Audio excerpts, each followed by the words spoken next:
Pugh. That'll do it! That will do it! Pugh for Bournemouth!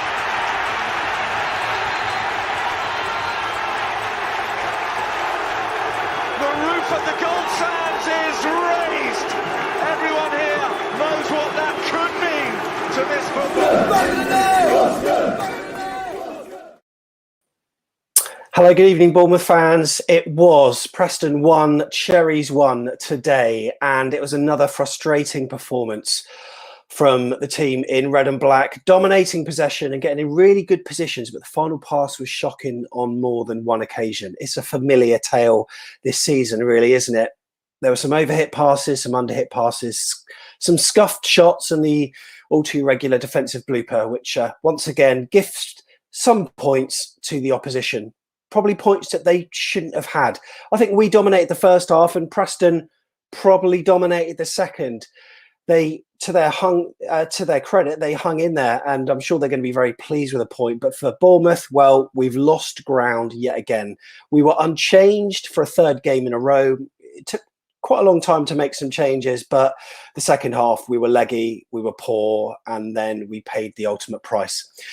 If you want to get on board today, you know what to do. Same drill as usual. Just go to afcbpodcast.com/take part in your browser. You can do it on your phone, your iPad, your desktop, whatever. And then you'll be in the waiting room, and then we'll try to get you in as soon as possible. We'll get around as many people as we can. We'll be on till just after 6 tonight. So plenty of time for you to get in. We'll also paste the link on chat as well. So, yeah, really disappointing performance. And someone that's probably disappointed is Jeff Hayward. Jeff. Oh, yeah. I come on here for a cathartic experience after a game like that, because it just feels good to talk about it. But honestly, we should have been out of sight in that game. Out of sight. And you're right about the final ball. We were so bang average with the crossing into the box, and almost even seeing the pass to, the overlap was there so often it was ignored. We'd rather play in front of them. I don't know what it is with this team. They've been told. You can tell they've been told. Woodgate's told them. He's telling us. He's telling them, but they just can't do it. I don't know what is going on in their heads. We ignore this, and they're simple. They're simple overlap passes to make and simple balls in the middle. Stan had an absolute shocker today, and it is so frustrating. So frustrating.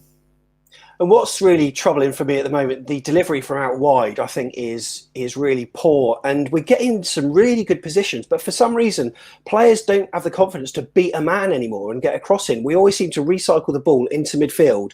And then we run out of ideas and play this narrow, lofted ball up into the box that invariably gets cleared. It's frustrating. Jeremy's here with us as well. And we'll bring him in, as is Aaron too. The awesome foursome. Right, Jeremy. 1-1 today, and not brilliant, especially the second half, eh? Yeah, I agree with Jeff. Very, very frustrating. I also agree with you. I don't understand when we're on offense and we're pushing up the field and we just seem, if anyone gets in front of our guy with the ball, we say, okay, we're just going to turn around and back it up or kick it to the center midfielder and then back it up even more. And so all of the momentum breaks down. And then when we do get aggressive, like you said, a Danjuma or someone, we've got an overlap and they're not looking for the pass. Very, very disappointing. 2 points dropped. Man, and I tell you, Barnsley's got a game in hand, and they're playing. I don't remember who they're playing on Wednesday this week. However, I looked at their schedule upcoming, and they've got like 10 games of their 12 remaining that are against teams in the bottom half. And I don't know. I don't know. This one hurt. We had to win today, and we dropped it. Yeah, 2 points dropped, one at Aaron. Yeah, it's infuriating. An away draw, 7 points in 9 games, we should be saying, actually that's not a bad return from the fixtures we've had. But today I'm so frustrated. We were so far superior to Preston. They're not a good team. They've ended up getting 4 points off us this season. I can forgive Steve Cook because he's been a stalwart for us. He's been fantastic. But again, the first time we start faffing around and trying to pass across our goal again, we can see the goal. We've cut that out, to be fair to us, in the last few games. And we were saying how the centre backs, especially, just getting rid of the ball, and it's been so much more effective. But what he's trying to do there, I just do not know. And it gave them a lift. They were going nowhere in the game. We were superior. I have my worries before the game, again, as I've said countless times, that Dom's going to be too isolated. The first half performance was very good. Some good football, some good movement. But I'm going to say something that's probably very controversial here, and I'll probably get slated for it, and people will probably disagree. And because he scored our goal. Danjuma is frustrating the hell out of me. And not only is he frustrating the hell out of me, he's denying Stanislas playing where Stanislas wants to play. Jeff was right. Junior was abysmal today. But Junior is so ineffective on the right-hand side that we are losing so much, because he's by far our most gifted footballer, the one with the biggest brain by far.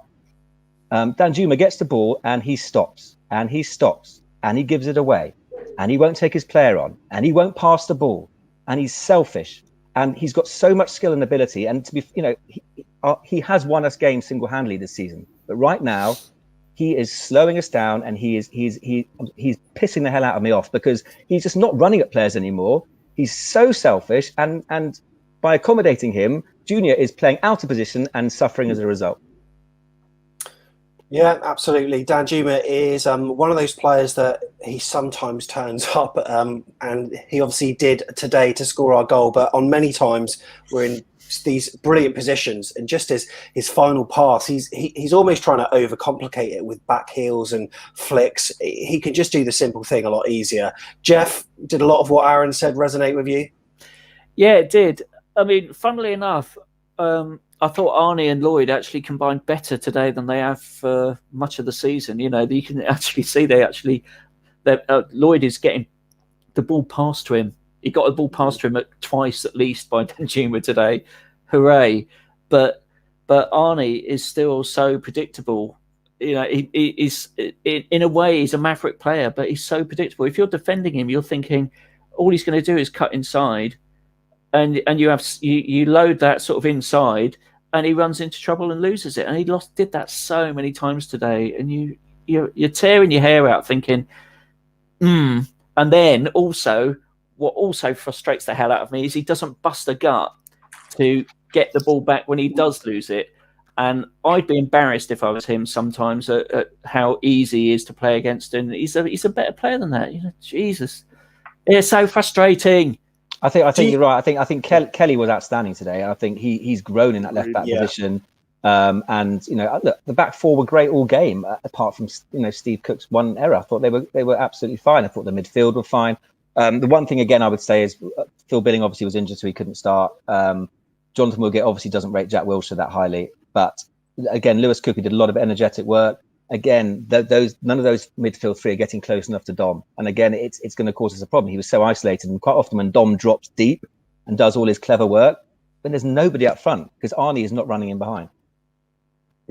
Absolutely. And I've got to echo your point with regards to Lloyd Kelly. I think he's getting better and better. The fact that he's getting up the pitch, I think, is certainly a good thing. In some ways, I think Danjuma gives him that freedom to get up, because I noticed during a number of attacks, Danjuma is miles ahead of anyone else, and Lloyd Kelly can just push. But so many times he made that overlapping run and it wasn't used.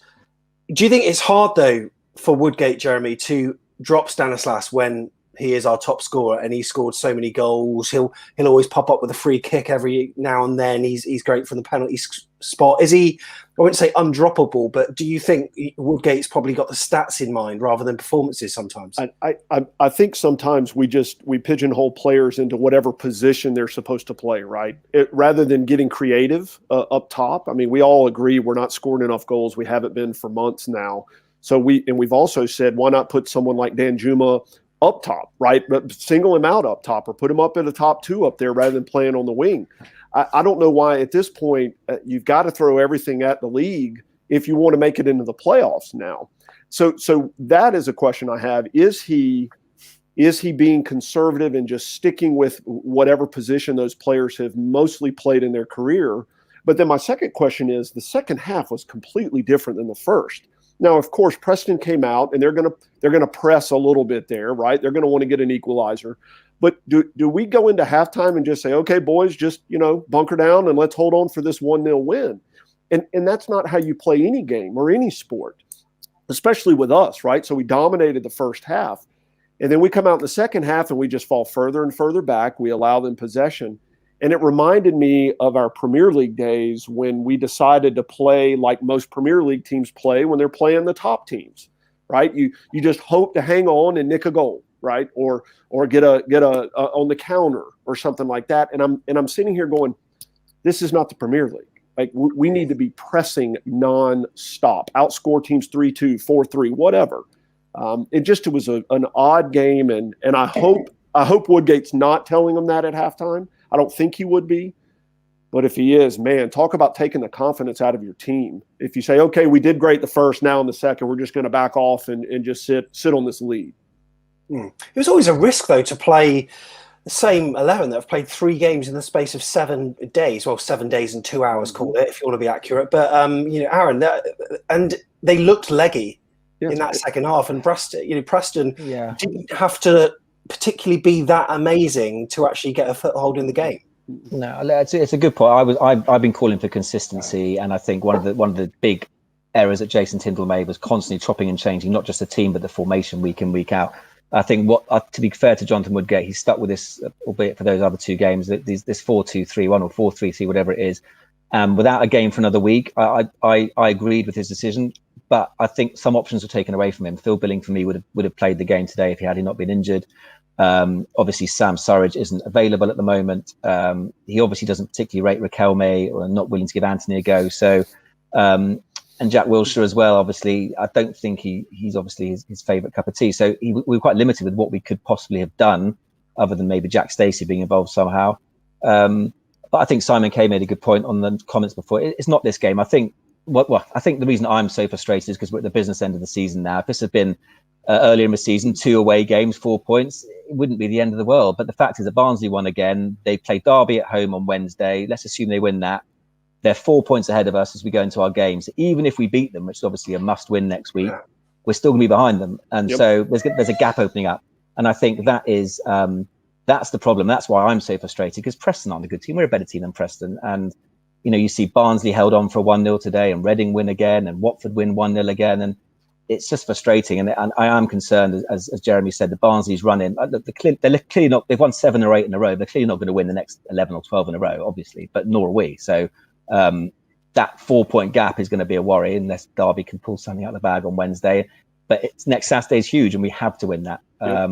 We're still in the mix. Clearly, we're still in the mix, and performances have certainly improved. But I do worry about our goal scoring ability. So let's look at the table then. This is where we're at the moment. So Bournemouth are in 7th position at the moment. We are on 56 points. It's not looking particularly great. There's no one who's got a game in hand who's behind us. But, of course, Barnsley, look at them. They are a point ahead and have a game in hand, and their record, well, it's been exemplary recently, matching Norwich's winning streak as well. I mean, Norwich as good have got the league sewn up. But, that's top 6. It's going to be hairy if we're actually going to make it or not. But, that's the league table at the moment. And there was a really good chat on, by the way, if you've seen some chats that have got monetary amounts on, we're now doing super chats and super stickers here. It just will guarantee that your message will appear on screen. Also, you'll see some people in chat that have got a little blue wrench symbol next to their names. We've got some moderators here. It just enables me to concentrate less on the chat and more on what the guests are saying as well. And if you want to support us, you can absolutely do that via Super Chat, but make sure you've got permission by whoever's Google account you're logged into, okay? So thank you for all your support, and Mr. Tiggs has demonstrated exactly how to do that with a super sticker and a super chat. We really appreciate that. So Hillary made a good point, Jeff. I'll just close this with you. Players need to look at who they're passing the ball to. Sometimes I found with Junior Stanislas today, he's almost thinking of the next thing he's going to do before he actually deploys the pass he needs to make. There are times where he's almost thinking of the run he's going to make before he actually meets his teammate with that pass. And it doesn't just seem to be him, because it's almost like I'm singling him out. It's happening all over quite a lot. We are not quite that side that have got the fluidity that we used to have. What's gone wrong? No. What's going wrong? I don't know what it is that's going wrong. There's it felt a bit conservative today. It felt like we were sitting on the 1-0. We just wanted to win it 1-0. And I don't think we're that sort of team. we're at our best when we're going for teams. I mean, I don't want to sound nostalgic, but the team that we had 5 years ago that got promoted was not this sort of team. It was a much more assertive, attacking team. And if we go 1-0 up, we look for the 2 and we look for the 3. This team doesn't have that cutthroat instinct, and I'm not sure the management either has that desire to drive us forward in that way. You know, particularly it's pressure time, so we're trying to win 1-0. We're trying to eke out the results, and I don't think that plays to our strengths because we always have a mistake in us, or there's a set piece that, you know, the opposition have a 6'6" giant who's going to get his head on it and score. That's Championship football. I think we need to be bolder, braver, more creative, and more ruthless. I do think that it's what's becoming more evident to me is we just haven't got a number 9 at the club. That's the problem. I don't blame Dom. He's a number 10, and he's a link player. Arnie's not a centre forward. He's a winger generally. Sam Surridge is a number 9. He's obviously injured at the moment, but he's, you know, I'm a big fan of Sam, but he's not going to do what Callum Wilson did or what Ivan Toney's going to do. And this is the problem. We are very solid at the back now. We've got a solid midfield. We've got some creative players, but we just haven't got a 25 goal a season striker, and that's going to come home to roost. Yeah. Yeah. A lot of people are saying that. Brilliant, guys. Well, thank you so much for your opinions. Jeff, sure we'll hear more from you over the weekend. And we've got a certain guest on tomorrow, an interview, a player that's played for both Bournemouth and Preston. Do you want to tell us more? People on Twitter will obviously know, but you can do the big reveal here if you want. Yeah, we've got a hero of mine from the 90s, Stevie Robinson. Actually prefers to be called Stephen, which we found out in the interview, not Steve. Yeah. So I then went about calling him Steve, I think, pretty much throughout the interview. But heck, it's a lot of fun. He's got a lot of interesting things to say, and interesting things to say about management as well, from his experience at Motherwell. So worth tuning into. Yeah, score a goal, Stevie Robinson, and that's what we could have done with today. Jeff, thanks so much, mate. Cheers. Thanks a lot, guys. Good to see you. Jeff. Cheers. And also, Aaron, thanks for coming on, buddy. Thank you. See you next week. Yeah, we'll do. And Jeremy as well. Thank you so much for coming on. Hey, thanks again, Sam. And I will say the game's a lot more fun, I'm sure, for the players if they're being aggressive and pressing forward. And everyone's talking about these missed passes, and I think it's because we're slowing the game down too much. We're thinking too much. And so I think if we could just stay aggressive, push up the field, you don't have time to think and then make the mistake. And it sounds simple, but I just want them to have fun. If they're having fun, I think they're playing better. So have a great one, Sam. You know what? By the way, yeah, you're not wrong. We're not looking to go forward as much. There are so many times where I especially see it when Adam Smith's got the ball on that right flank, and it's almost 75% of him looks back and sees what's behind him rather than what's in front of him, and seeing it all too often. And by that time, everyone's got back, and you're playing against two defensive lines. You've got the midfield sorted out, defense sorted out. And it's so frustrating when you've got the break on or the potential break, and we stop and, like you said, look back, and then we pass it back. It is so frustrating when you've got opportunities that you're just completely letting go by. So again, I think that's a lack of confidence. I think that's thinking too much. So yeah. Thanks, Sam. Absolutely agree. Cheers. That's Jeremy in North Carolina. Thanks so much for taking part. Really appreciate it. Right, we're going to bring in Callum Davies, who's standing by. Hello, mate. You all right? Well, I wish I could say I was, mate. I was all right, to be fair. I was all right for the first 20 minutes. But, not so good now, mate, but not too bad. How are you, mate? Yeah. Okay. Pete North's with us as well, and also Daniel's here. 2 in Florida, probably still beaming from his Jefferson Lerma phone call. We'll maybe touch on that later on. But yeah, Callum, I mean, the first 45 minutes, I was actually quite content. We obviously scored when we scored. We looked fairly confident on it, and at that point, Preston's chances were isolated, and they didn't look a threat. But Bournemouth seemed to do this more than any other side. They just look really susceptible. And lo and behold, Preston go and equalise. We don't kill off games when we're on top, and that's our biggest problem at the moment, it seems.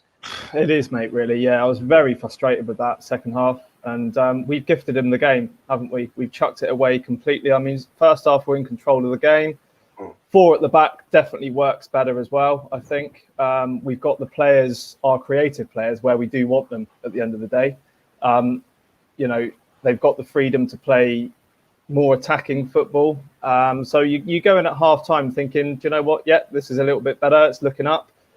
And then it just comes down to that one individual error. It's so frustrating. And I can't really remember too many times this season where we've won comfortably, really. I can think of maybe Huddersfield at home, was it? When we won 4-0. And do sides that don't win comfortably consistently get promoted, really? It's a worry, isn't it, I think? Yeah, goal scoring is definitely a problem. Yeah, that was 5-0. We won 4-0 at Barnsley. I think the 3-1. Yeah. The win at Birmingham and, twice actually against Birmingham and Coventry. I think those wins were fairly comfortable. But other than that, you're sort of a distant memory now, isn't it? Yeah, they were. And it was the kind of... I thought that the team we were playing today very much resembled Nottingham Forest at home when we played them. And we beat them professionally 2-0. And we did a job on them. And we just didn't have the mistakes, Pete. But we didn't put the game to bed. We had chances. We kept on screwing it up in the final third. And ultimately, we were punished. Story of our season, eh? Yeah. And also, I thought I'd pick up on something you said, Sam. They looked very leggy. It's just that we've got this, for better for worse, because of the COVID, we've got this where we play sort of Saturday, Tuesday. And we've played the same team for 3 games running. And where was the substitutions? You watch when we play other teams and it isn't going for them, they will turn around and they will bring on fresh legs because everybody's tired, And will we have the same team? We've got a week off now. Let's hope that could help them. But you was absolutely right about them looking leggy. And I went and got another beer at half time thinking, we've got this sewn up. Me too, mate. I was quite happy, And then I thought, oh no. There seemed to be, and then they sort of creep back into it. And somebody's just wrote on there. One thing Tyndall did do well was his subs, and I think Eddie was the same. You can 60th minute, you always know, right? Okay, Plan B is going to happen now, and he always brought 2 players on. We've got the option now of bringing 5 players on as substitutes, and we bring 1 on. What's that about? You've got the option to try and rotate your squad, and it's not happening. And as you said, Sam, they look leggy, and they seem to have run out of steam in the second half. And Preston came back thinking, "Hey, we got them here, lads," and they went for us and got us and forced the error. The error. I mean, we are getting errors like that in the game, but every team makes errors. I mean, it was an error to give us our goal, if you think about it. Yeah. And it's how you deal with him. It's how you come back from that and think, right, the Bournemouth of old would have pulled their socks up and said, right, let's go and get this. We've made a cock up. Let's go and put it right. But nobody seemed to do that. They just sat on it. Yeah, absolutely agree. So obviously, Daniel, you had a brilliant week with your impromptu WhatsApp video call with Jefferson Lerma. Sadly, you've not got a big smile on your face, but you're fairly content with a point. I think, based on the fact that Preston completely dominated us at Dean Court, I was thinking to myself, maybe a point would be all right. But based on that performance, Daniel, we probably should have won that. I think we should definitely won that, but the thing that I was mostly thinking about when they scored is at least we're not losing, because we don't want to lose, and that's something that I still have a smile on my face, is because we didn't lose. We can still make it. If we beat Barnsley the next game, we're there. I'm not too angry, but I feel like what I said last free-for-all, we definitely need to change the players. And I don't remember what game. I think it was Bristol City when Philip Billing came on for a sub. If he wasn't injured, he would have been perfect. He could have it could have even been Jack Wilshere. They couldn't put him on early, but they didn't. Yeah, absolutely. I think Philip Billing would have probably made a difference today because he's a player that can come on, be really effective. He doesn't win any aerial challenges, but he just sticks out a leg and he's so long that he'll probably win the ball back and set us on his way. He's got a really weird style, I've got to say, but sometimes it can be quite effective. So I don't think we're going to go again with that team, Callum, next week. What do you think we should do? Who knows, mate? Who knows? But the only good thing is trying to cement a team, isn't it? Really, trying to cement a solid lineup every week. That I think that is showing slightly, isn't it? I mean, we've started the same team for what, 4 games? Is it now 3 or 4 games in a row? I don't know. I think it's definitely looking better. I think we've got to keep that back 4, keep the partnerships going. I think Cook, minus his error, and Carter Vickers was looking good. Like my mate said on a group chat, though, I think if you looked at these 3 games and said 7 points out of 9, you'd have probably snapped your hand off, wouldn't you? About 2 weeks ago. Yeah. But from a promotion perspective, I'm not sure if that's enough. I don't know. I'm not sure team-wise. I think I'm not sure. It's difficult, isn't it, really, with Solanke at the moment? Maybe get Long in for Solanke, if that's going to make any sort of difference. But I think generally we look all right. I'm not sure if anything could get a lot better with this group of players, really, if we changed it round. I don't think we'd see a massive change. So I think kind of cement a team moving forwards. I know that Woodgate is a defensive coach, and I don't know who can quite work on the attacking set plays, but it just seems to be in that final third. We're getting into such good positions, but the players are like the ball just didn't seem to drop for us today as well. Do you remember when Lewis Cook had a chance to shoot, and just before he was going to shoot, the ball bobbled up a few times? He had to wait a bit more, and shots were getting blocked. Preston were throwing their bodies on the line. A fair play. I thought Preston, did very well, and probably are quite pleased with that draw. But for us, obviously, it's really frustrating based on that first half. Not to be. Callum, thanks so much for coming on, mate. Really I'll Cheers, tell you mate. one thing though. Cheers, buddy. A couple of weeks ago, we was looking at we lost against Queen's Park Rangers, where we played brilliant. And today we got the same thing, where we could have lost this. So as Daniel says, we got a point, and all right, I'm disappointed. I'm not sort of too disappointed, but as I say, we need to push, don't we? And it ain't happening at the moment.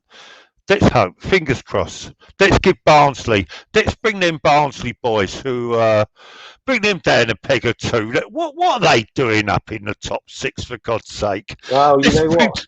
It's a funny one because a lot of people said that our 4-0 that we won there. I mean, they were a good side, and we battered them 4-0, and they had chances as well, and they showed signs of being really good. They just seem to have got their house in order. The manager is, desired by a lot of other teams in the Championship, even a couple of Premier League ones as well. And he seems to have got them going. So, that's going to be a right old test. But looking forward to that. Yeah, me too. A bit of a tasty one. Pete, thanks so much for coming on. Okay, no problem. See you later, mate. Cheers, mate. Bye, everybody. Cheers. That's Pete North. And thanks very much to Will Warnock for the super chat saying enjoying the content, guys. £2 from a poor student. And if you've just joined us, we are doing super chats and super stickers now. Just another way to support the pod. You can go to afcbpodcast.com/coffee, and that is a way to support us in another way. So we're just introducing this as well, and it guarantees your message will be put on screen. I can sort of then start to focus more on what the guests say and kind of leave the chat a bit and just turn to it every so often, whereas previously I was getting distracted, as you could probably tell on the last show. Daniel, though, just before you go, positives from today. Well, yeah, we kind of have to, because when we were in the bad run, no one was happy, and I'm actually pretty happy that we at least drew. The guy who was talking, the Preston person, said last time we beat Preston in their home stadium was like 2001, and the same thing happened with Nuckington Forest. Last time we beat them was at home was a very long time. So I feel like we always have to be happy that at least we didn't lose, because we can still go up. There's no one saying that we can't. We can just go to the playoffs and win the playoffs. That's what I hope so. A lot of people asking you for a wave, Daniel. There he is. That's Daniel from Florida, fresh from his Dickerson on the phone call. Thanks very much for coming on, Daniel. Really appreciate it. Right then, so we have got Billy Day, who's been standing by. Billy, how are you, mate? Yeah, that's a game of football for you. First half, we should have killed the game off, but then obviously the second half, we went home basically. We thought we can't win a game at half time. We literally, no one turned up in that second half on the pitch, but you've got to give Preston the credit they deserve to fight, give a point back, because I think they're in a. No, they'll stay up. They'll stay up. Preston will. But what are Barnsley doing? It's the question on everyone's mind. They shouldn't be up there. No disrespect to them, but they just shouldn't be up there. But we need to show some fight in that game against Barnsley. Yeah, we absolutely do. We've got Dan, aka Giron, who's here as well. And also we've got David. John, I'll bring you in next. Dan, how are you, mate? Yeah, a bit gutted. I think like everyone is. I think that I'm happy as when you look at it generally that we are playing a bit better football, because when we were going through that losing streak, it was just terrible. I feel like the players care a lot more than they did previously. So it's good to see some kind of fight, but it's so frustrating. I missed the first 15, but from what I saw in the first half, we were playing some really nice football. I was like, okay, this is the time we push on and we can get a streak of maybe 4 or 5, 6 wins together, and we have a chance of maybe even scraping automatics. But I mean, that's gone now. I'm more concerned about playoffs, but it's the amount of times that we've lost the games through individual errors, and equally how many times we just managed to win a game through individual brilliance rather than a good collective team performance. And you look back at the start of the season when everyone's going, oh yeah, we're unbeaten, but then how many times we were saying we were unbeaten, but how many times were those dropped 2 points, and it's now coming back to haunt us, and it's just slow. It's so frustrating. What Aaron said at the beginning of the show about Dan Juma is that he's not effective when he just stops. And these teams, especially these teams that are very well organised, he just stops, has to beat a man and put a ball in. Everyone's organised. He needs to, he's the most effective when he's with 1 or 2 other players and they're against the same amount of players, and he can break and he can beat that man, and then he can put a ball in or finish. But I think that it'd be interesting to see him in a central role with Dom, I think, because, Dom, as much as I think he's really good for this team because of how much he does distributing, holding up the ball, I feel like he needs someone else up there, maybe like Dan Juma. And obviously, unfortunately, Surridge is out at the moment. But, frustrating. And I think Barnsley, that game could be a season-defining game if we don't get the 3 points there. And if we lose, I think it could be all over, unfortunately. You mentioned Solanke. He's it's been good to have him back, and I thought his hold-up play is pretty good. He's physical. He gets involved, and obviously there was a ball pumped over the top, and he managed to kind of muscle his way in, and the ball fell for him, and he sort of threaded the ball through an eye of a needle. Not really. I mean, it was actually quite a simple pass, really, but put Dan Juma in, and then in the second half, it was just like an aimless Lloyd Kelly pass over the top, but Solanke chased it down. He won the ball off his marker, got to the byline, pulled it back. Nothing really came of it, but he is someone that does provide something different, doesn't he? But can he play alongside someone, or has he always got to be that person up front on his own? I've from the performances that I've seen this season, and I always go back to the game. I can't remember who it was against, but him and Surridge up front, I thought played really, really well together. I think having someone centrally up top with Dom really, really works. Even the 4-4-2 might even go back to basic, just 4-4-2 would be interesting, because he gets so isolated in some of these games. And when you've got Dan Juma hogging the byline, and you've got him slowing the game down, and even though Stanislas, I think, is our most gifted player, I think you could argue he's our most important player, because he's, with his set pieces, with his penalties, he can strike a dead ball so well, and he cares a lot about this team. But I don't know if everyone else agrees, but I think that it'd be interesting to see maybe him up top with someone, maybe a bit more consistently, because I think that's when he's played the best. I think that's when the team has played the best. Because I think our defence has been really, really solid recently. Apart from that mistake, I think we've really sorted it out at the back. I think that we look way more comfortable than we did before, and I think the problem is just up top. So if it isn't working, why not try out that Dom with someone else? Even maybe Long, as much as I wouldn't particularly want that, it'd be something to try maybe. But yeah, I don't know what you all think about that, but I think it'd be interesting to see.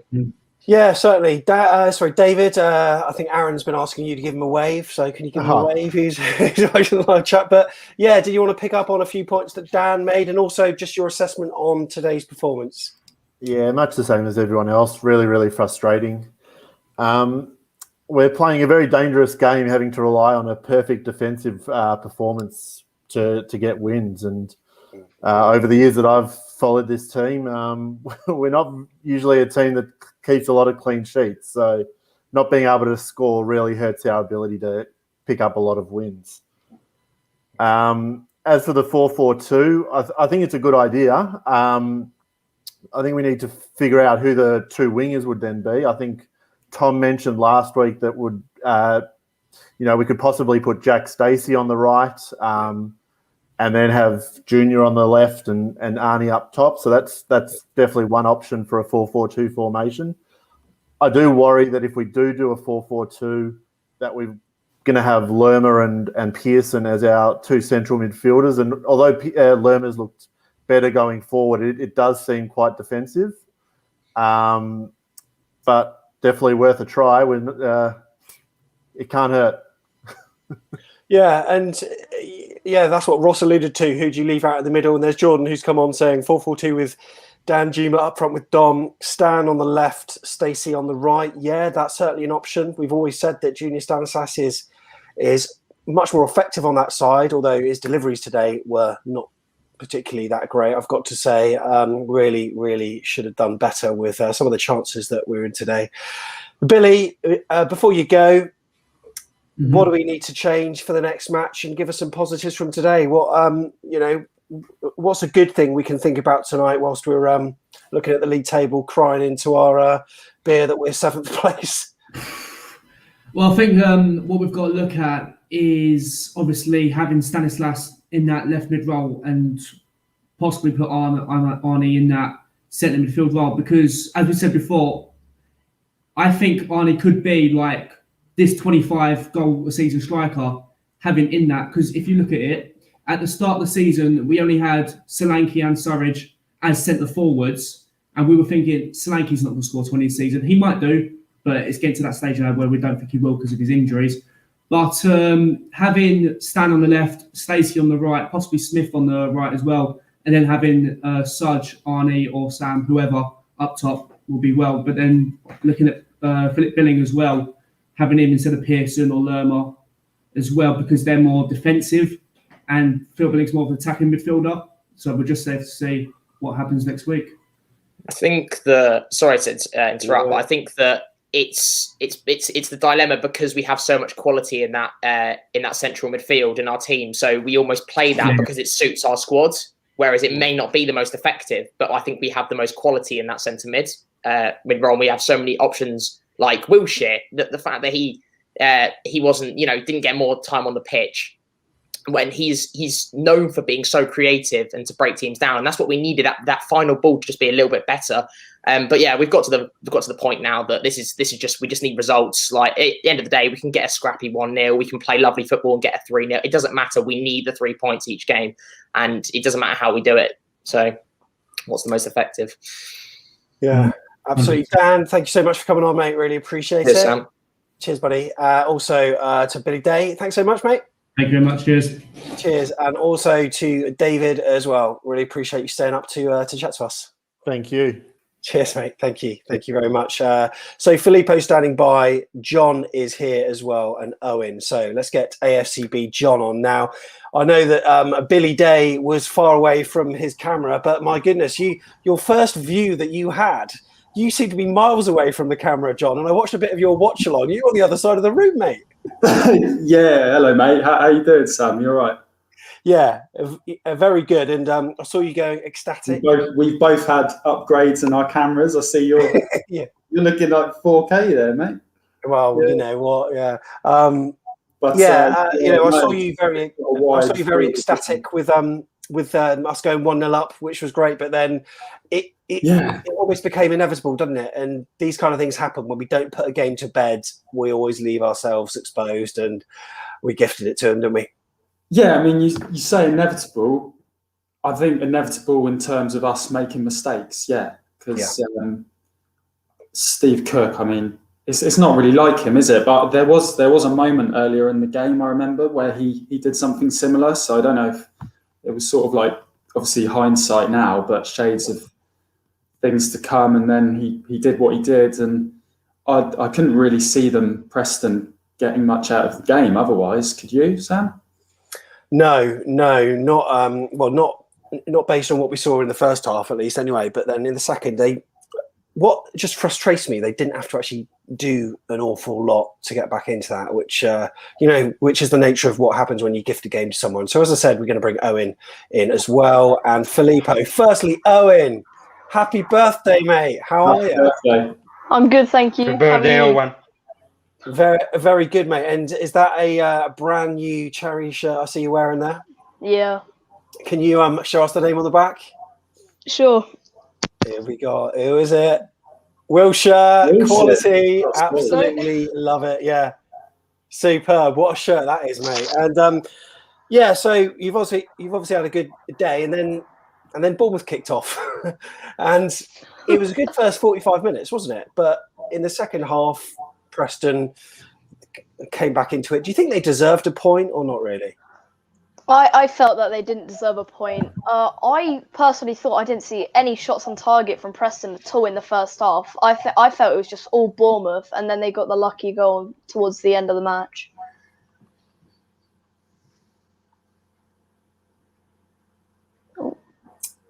Let's unmute my mic, shall I? Lots of people are saying happy birthday to you, Chris, Dave, Daniel, Kerry. There's lots of people saying happy birthday to you, including Jamie as well. Is there? George, lots of people there.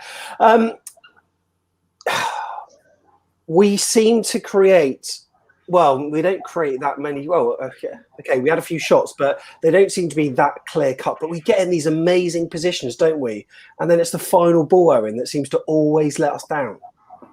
I felt we could have taken a few chances on that final ball. I think I saw a chance with Junior Stanislas. He put it wide, but with that awkward position, you're not always going to get chances like that. Yeah, no, exactly. And what's nice, what a lot of people have been saying, that Lloyd Kelly seems to be getting up the pitch more as well, and he seemed to be in an identical position today to what he was in that match in the week at Bristol City, and he had a shot which was sort of well saved, but nice to see him getting further up the pitch as well. That's what we want to see from him.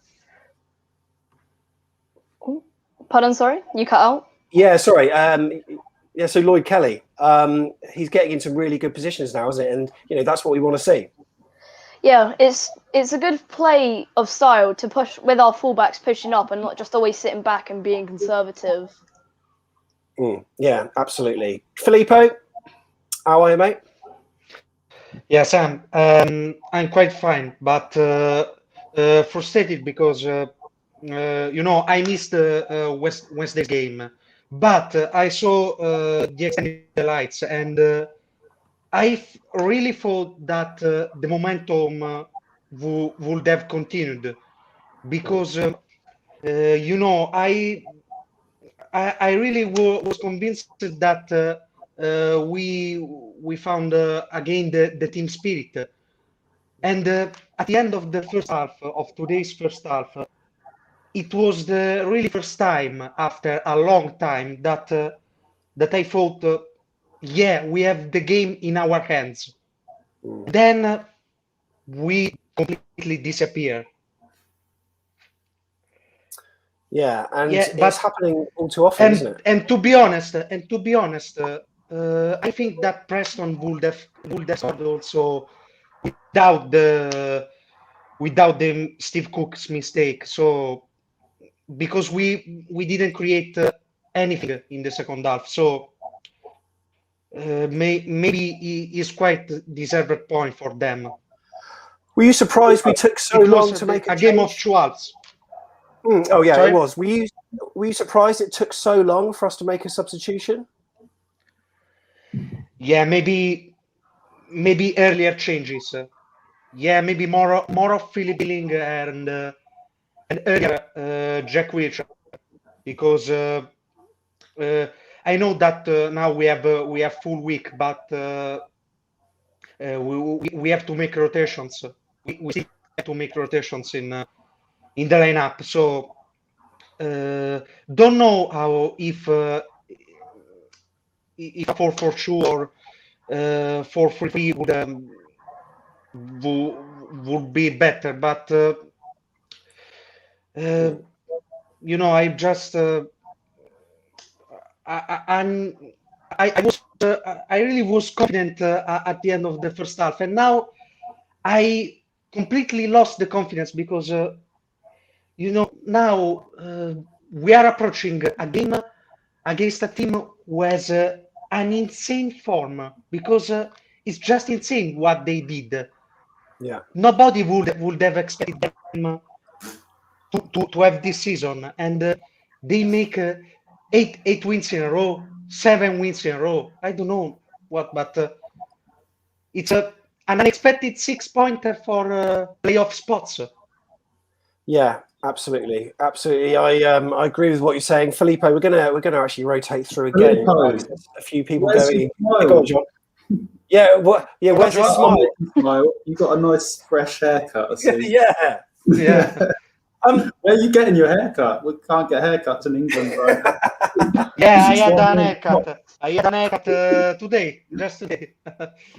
Filippo, quite often you've got a little post-it note with one word. You said enough before. What one word would you say to sum that game up today? They're gonna be true. Give everything. Give everything. I completely agree. Yeah, Filippo. Yes, thank you so much. Yes, Sam. You have a really excellent. You have excellent quality. What a good camera you've got. I know. It's actually my phone. It's actually my phone. Okay. Yeah. You can see like every detail of your face. Like, that's not a good thing. Yeah, no, sorry. It really is. Yeah. Anyway, thanks, guys. At the Cherries. At the Cherries, thanks very much. And also, John, so quickly, before you go, mate, tell us about your channel, because we like to support anyone else that's doing their thing. Did a watch-along today. You went balmy when Danjuma scored, but not so happy when Preston equalised. Oh, thanks for sort of putting my name out there, Sam. Cheers for that. Yeah, so it's my name, AFCB John. Yeah. It's my Twitter name as well. And I do watch-alongs for Bournemouth and some other games when I've got the time, time allows me to, and it's always fun. I always get pretty energetic and riled up for the games. So you'd see me today. I went nuts for the Danjuma goal, and then when Preston scored, I couldn't believe it at first because it sort of came out of nowhere. Oh, okay. And like I said before, it was so unlike Cook, because he's usually a rock, isn't he? Especially now we've got Carter Vickers, who's been doing so well. I think I really like their partnership. And obviously Kelly's really coming into his own at left back, and we've always got like Smith or Stacey on the right. So I'm with Daniel today, really, what he was saying. Like, be happy with the point, because at least we got something out of the game. Yes, it is 2 points dropped, but at least we keep the undefeated run going as well. So, John, thanks so much for coming on. Be content, I guess. But up the Cherries, and I hope you're all doing well. And happy birthday, Owen. Have a good rest of the day, mate. Brilliant. Cheers. That's AFCB. Cheers, mate. Take care. And Owen, people can obviously see your dad's reaction over on the Cherries Red Army YouTube channel. Can you give us a sneak peek into his opinions? How did he feel at full time? Was he happy? Was he disappointed? Was he frustrated? How was Kirk feeling? I think he felt a bit of a mixture of like happy and also a bit like mad, because we got the first goal and we played well in the first half, and then they kind of got that lucky goal towards the end, which we really shouldn't have conceded, seeing as we dominated the game. Yeah, it's Or have a look over on Cherries Red Army, see his reaction. I'm sure it's going to be dropping any minute now if it hasn't already. And great to see them do a cracking interview with Chris Temple yesterday. Really enjoyed that. Owen, happy birthday, mate. Thank sorry you. it wasn't 3 points, but have a good day. And your shirt looks absolutely mint. Thank you, and you. Nice one. Take care. That's Owen Tovey there. And next we're going to bring in John Spark with us. John is here. And if you're not following John on Twitter, what are you doing? There's his username there, at John Spark, AFCB.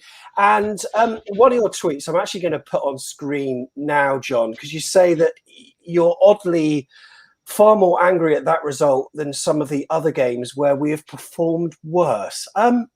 Explain that to me.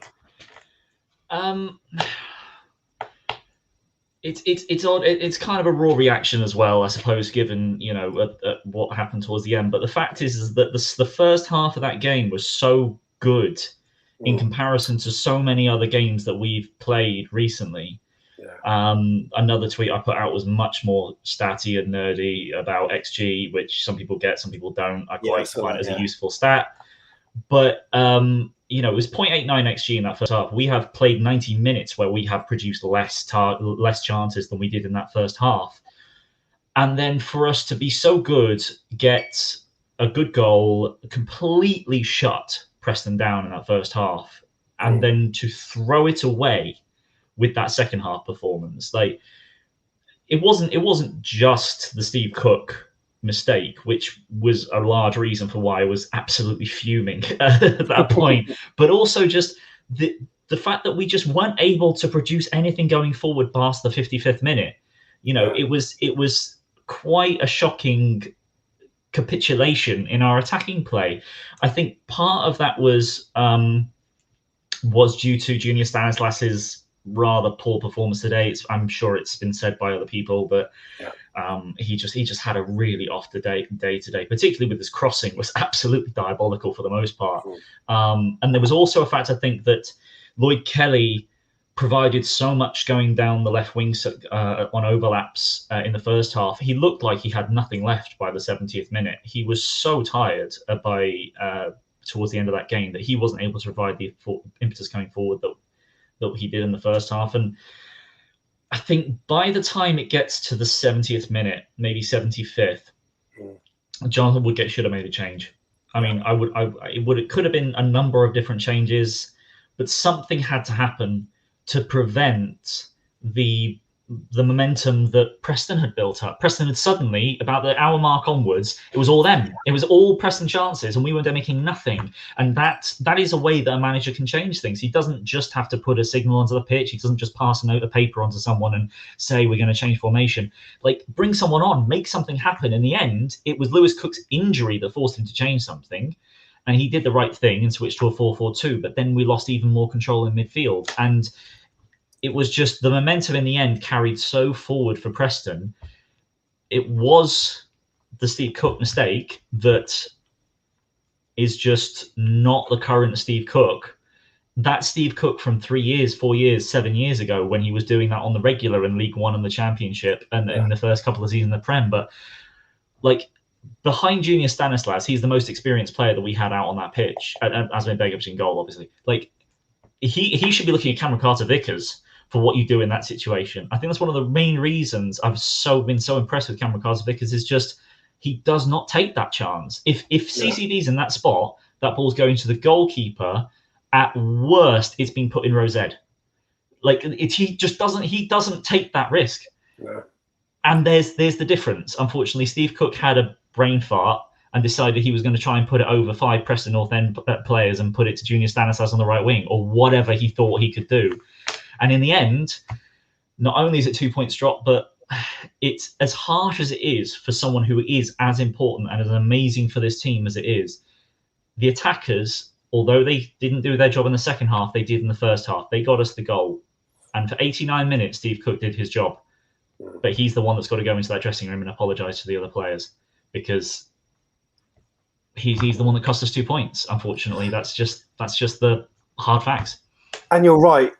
from about 60 minutes, I think Preston, they managed to get in behind the Bournemouth defence a couple of times. I think Lloyd Kelly saved our bacon with one of the challenges where he came across. And then Steve Cook managed to get a touch on it. I don't know whether Ched Evans' shot was going in, but it could have gone in the roof of the net, but he flew across. And then, just having these moments where we are just playing these absolutely bizarre balls. I mean, I don't know what he was trying to do.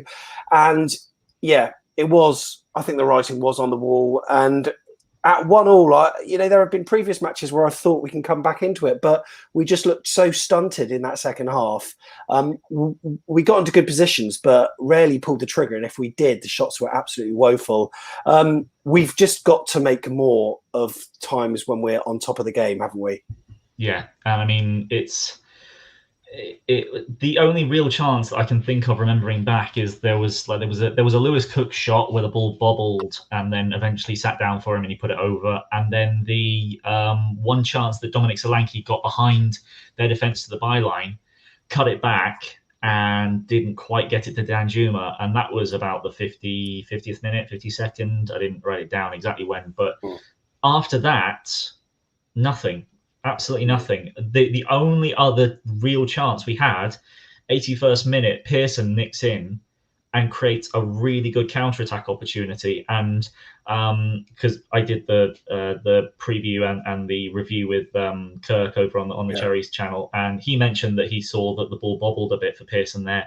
I wasn't looking at the ball, so it might have done. I was looking at the fact that Solanke made one run, Long made the other run, and he just didn't play the pass.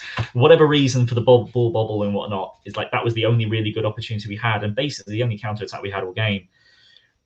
And it was just like us of 3 months ago, 2 months ago, just no quality in the final third at all. And it's just funny, like how different the second half was to the first. I mean, the cliche game of two halves is kind of used up at this point, but it fits perfectly. We just didn't produce in the second half, and that's something that Woodgate is going to need to work on with the team. It's interesting, actually. This is probably the first genuine opportunity Woodgate is going to have to actually work with the players.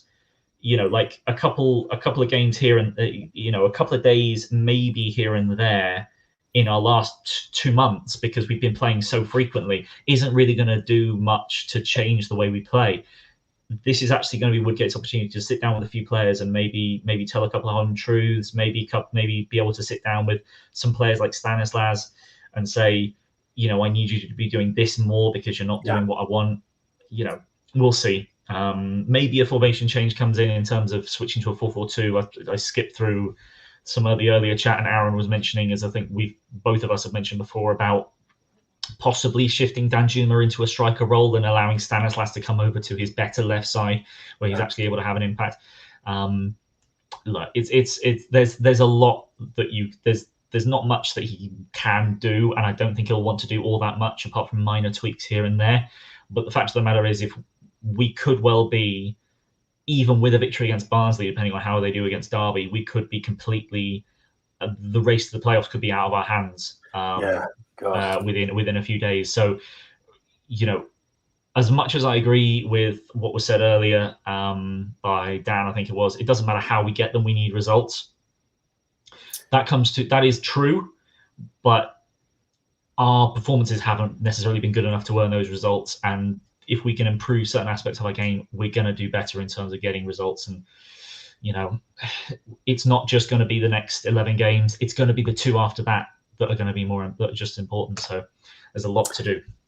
Yeah, there is. Right, we're going to bring in Jacob ever so shortly. He's standing by. In the meantime, before he comes back onto camera, what we're going to do is just have a look through some of the 5-word match reports that we've got here. As I put, a very frustrating one, but this is what you said in 5 words. Mark said, Cook cock up at crucial time. Football is not one half, said Liam. Agreed.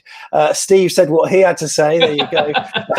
Shiv Mika said, Bournemouth, a dead end at Preston. Stanislas, blind spot for management. Yeah, need to play for 90, said Rob. Yeah, good point. Substitutes far too late again, said James. Tired legs and tired mind, said Richard. We won the first half, said James. Yeah, brilliant. 1 point better than none. Only wins are good enough, said Simon. Ben Piro, no pyro today. Very good. Trevor, cheap errors cost points again. Knackered cherries needed freshening up. Rob on the money again. Nick replying, they've been knackered all season. We've run out of steam, said Stuart.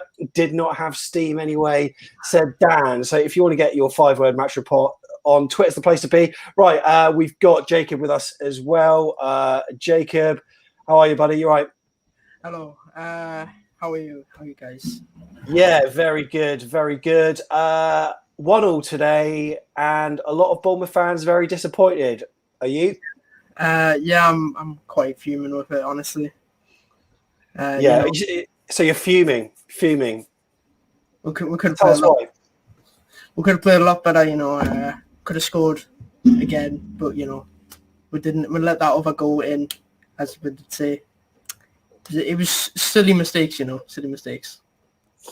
Silly, but you know what? We dominated that first half so much. We should have been maybe 2 and 3-0 up. So if that mistake had happened, it probably wouldn't have mattered. So we're all focusing on Steve Cook for making that error, but we've also got our attacking players to blame as well, because we were in such good positions, and either the final ball wasn't good enough, or the crossing wasn't sort of decent enough. We just seem to have lost our mojo, and I don't know why that is. What do you think is going wrong, Jacob? I honestly don't know. It's just I feel like we need a better manager at this point. So you're not a big fan of Jonathan Woodgate, no?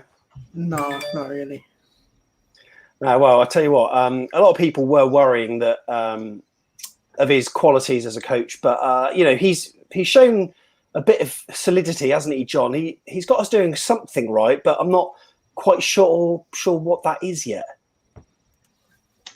I think I think Steve Cook's error kind of clouds over maybe what I think he's done well in terms of mostly defensively, in that if you ignore Nepham's mistake from a few weeks ago and Steve Cook's crumble today, then for the most part, I think Woodgate has correctly told the defenders to not play any stupid passes, to make sure that you get rid of the ball if you're in danger, and don't be silly at the back, whilst also trying to at least try and build up defensively.